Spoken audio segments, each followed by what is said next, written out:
Hello everyone, welcome back to my channel to our new blog viewers. আপনারা সবাই কেমন আছেন? আশা করছি ভালো আছেন। আমিও ভালো আছি আপনাদের দোয়ায়, আল্লাহর অশেষ রহমতে। এখন আমি কিন্তু অফিসের কাজের ফাঁকে একটু বাইরে যাচ্ছি। আমার অফিসের এক বড় ভাইয়ের ভাগ্নের জন্য শীতের সোয়েটার। ভাই কিন্তু মোহাম্মদপুর থাকতো, আমার অফিসের সামনে কিন্তু সেই দোকানটা। তাই বললো, ভাই আপনি ওই দোকানে গিয়ে একটু দেখবেন, যদি এই সাইজটা মেলেতে একটা সোয়েটার সুন্দর দেখে নিয়ে আসবেন। সো একটা সোয়েটার সে দেখেছে, সেটির স্যাম্পল আমাকে দেখিয়েছে। আমি সেই সোয়েটার কিনতে চলে যাচ্ছি ওই দোকানে। আমি তাই কথা বলবো না, আমি একটু কি সোয়েটার কিনি বা কি দেখতে যাচ্ছি সেটা আপনাদেরকে ভিডিও করে দেখাবো। এখন আমি বের হচ্ছি। তো আমি অলরেডি বের হয়ে গিয়েছি, বের হয়ে কিন্তু লিফটের সামনে দাঁড়িয়ে আছি। লিফটটা নিচেই গেছে, নিচ থেকে কিন্তু তিনতলায় আসবে। তার আগে একটু ভিডিও দেখাচ্ছি। এটি হচ্ছে ফুড পান্ডা অফিস। এই যে দেখতে পাচ্ছেন ফুড পান্ডার ভাইরা কিন্তু লিফট থেকে বের হলো। আমি কিন্তু লিফট থেকে নেমে গিয়ে যে দেখতে পাচ্ছেন সিঁড়ি দিয়ে নেমে যাচ্ছি রাস্তায়। তো আমি সোয়েটারের দোকানে যাওয়া পর্যন্ত আমি একটু ভিডিও করতে করতে আপনাদের দেখাবো। দেখতে পাচ্ছেন সাইকেলওয়ালা আর মোটরসাইকেলওয়ালা কিন্তু প্রচুর গোলমাল বাঁধিয়েছে। সাইকেল নাকি গুতা দিচ্ছে, যার কারণে কিন্তু এই ভাই যে রেগে গেছিলো প্রচুর পরিমাণে।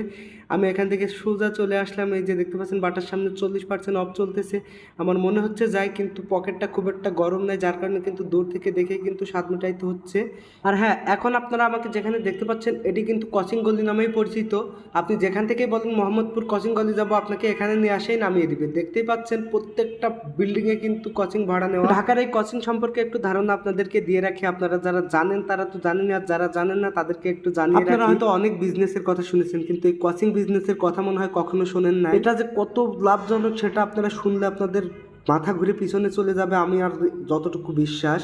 আসলে ঢাকা শহরে বেশি সাবজেক্ট বাই সাবজেক্ট কিন্তু প্রাইভেট প্রোগ্রামই বেশি হয়, যার কারণে কিন্তু আলাদা আলাদাভাবে কিন্তু তারা পড়তে আগ্রহী দেখায়। ঢাকায় মূলত 10 মাসের কোর্স, প্রত্যেকটা কোর্স প্রতি কিন্তু এরকম 8 থেকে 9 হাজার টাকা কিন্তু নিয়ে নেয় অগ্রিম 2 মাসের মধ্যে। বাদ বাকি সময়টা তারা কিন্তু পড়তে থাকে স্টুডেন্টরা। এরকম এক একটি ছাড়ের ব্যাচ আছে 8টা 9টা করে, প্রত্যেকটা ব্যাচে 100+ করে স্টুডেন্ট। একবার কল্পনা করে দেখেন, একবার ভেবে দেখেন তাদের আয় কত টাকা প্রতি মাসে। আসলে ঢাকার মানুষদের আয় যেমন বেশি, ব্যয়ও তেমন বেশি থাকবে, এটাই স্বাভাবিক। তাদের ছেলে মেয়েদের পিছনে, পড়াশোনার পিছনে কিন্তু খরচ করতে তাদের একদম কার্পণ্য করে না। সেই কারণেই হয়তো বা তাদের রেজাল্ট ভালো হয়। আমি কিন্তু চলে এসেছি, দেখতে পাচ্ছেন সেই দোকানে, যেই দোকানটার কথা কিন্তু ভাই বলেছিল। আমি সেই লোকেশন ধরে ধরে কিন্তু চলে আসলাম। ভাইয়ের দোকান থেকে বের হয়ে কিন্তু পাশের দোকানে চলে এসেছি, কারণ একটাই, কারণ সে ওই দোকানে কিন্তু লং সাইজের নেয়। কারণ মিনাজ ভাইয়ের ভাগ্নে কিন্তু একটু হেলদি, যার কারণে কিন্তু বড় সাইজগুলো পাওয়া যাচ্ছে না। যাই যাচ্ছে সেগুলোর কিন্তু কালার নেই। প্রায় প্রতিটা দোকান মেরে ফেলেছি। এই রোডে যতগুলো দোকান ছিল বেবি শপ দিয়ে, বড় দোকান দিয়ে সব দোকানে ঢুকেছি, ঢুকে ঢুকে ভিডিও করছিলাম। আমাকে কিন্তু এক দোকান থেকে বলছে, ভাই ভিডিও করবেন না প্লিজ। আমাকে রিকোয়েস্ট করলে আমি কিন্তু ভিডিও না করে সেই দোকান থেকে বের হয়ে আসছিলাম। দেখতে পাচ্ছেন ডিসপ্লে করা আছে প্রত্যেকটা দোকানে, কিন্তু আমি ভিডিও করে দেখানোর চেষ্টা করতেছি। কিনা হোক বা না হোক, আসলে এই জিনিসগুলো দেখতে কিন্তু আমার ভালো লাগে। আমি কিন্তু মাঝে মধ্যে দূরে একটা জিনিস ট্রায়ালও দিচ্ছি। আমার ভিডিও করার দেওয়া লোক নেই, যার কারণে কিন্তু আমার ট্রায়াল দেওয়া জিনিসগুলো আমি দেখাইতে পারছি না। দেখা যাক, আমি আরেকটা দোকানে এসেছি, একটু বড় মতো দেখা যাচ্ছে, এটা হয় কিনা। এটা ঝুল কিন্তু আছে 15। আসলে সবগুলাই 15ই হচ্ছে, যার কারণে কিন্তু কোনোভাবেই সম্ভব হচ্ছে না মালটা নেওয়া। দোকানদার কিন্তু আমাকে বলছিল, ভাই এটা নিয়ে যান, এটা হবে। সে তো বিক্রি করলেই বাঁচে, তাই না? আমি কেন তার কথাই নিব? মিনাজ ভাই নিতে বারণ করছে, যার কারণে কিন্তু আমি না নিয়ে কিন্তু জারাতে চলে আসলাম। জারাতে এসে কিন্তু ঢুকতে আমাকে বের করে দিল। আমি একটু আগে বলছিলাম যে বাবা ভিডিও করুন না, একটা আঙ্কেল বলছিল, সেই আঙ্কেল বের করে দিল। আমি রাগ করে চলে আসলাম এখন পুরীর দোকানে। এই যে যে পুরী দেখতে পাচ্ছেন আপনারা, এটি কেন্দ্রীয় কলেজের সামনে, মোহাম্মদপুর কেন্দ্রীয় কলেজের সামনে সেই নাম করা পুরি। 5 টাকা পিস এখনও পুরি পাওয়া যায় ঢাকাতে। এত টেস্ট, মানে বিকেল হলে কিন্তু এই দোকানে সিরিয়াল পাওয়া যায় না।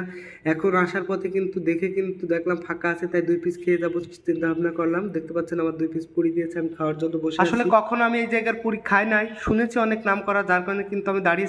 আসার পথে কিন্তু খাইয়ে নিবো এরকম চিন্তা ভাবনা করতে করতে কিন্তু আমাকে দিল। আমি 2 পিস নিয়েছি, বেশি নিইনি, কারণ খাইতে হবে বাসায় যে। দেখতে পাচ্ছেন এই সসটার জন্যই কিন্তু মানুষ এখানে ভিড় জমায়, কারণ এই সসটা এত টেস্ট লাগে পুরি দিয়ে, সেটা বলে বোঝাইতে পারবো না। আমিও খুবই স্বাদ পাচ্ছি, যেটি খাইয়ে আমার কাছে মনে হলো। আপনারা যারা খাইতে যাচ্ছেন তারা অবশ্যই মোহাম্মদপুর তাজমহল রোড চলে আসবেন। আজকের ভিডিও এখানে বিদায় নিচ্ছি, পরবর্তী ভিডিওতে আবার নতুন কিছু দেখাবো। আসসালামু আলাইকুম ভিউয়ার্স।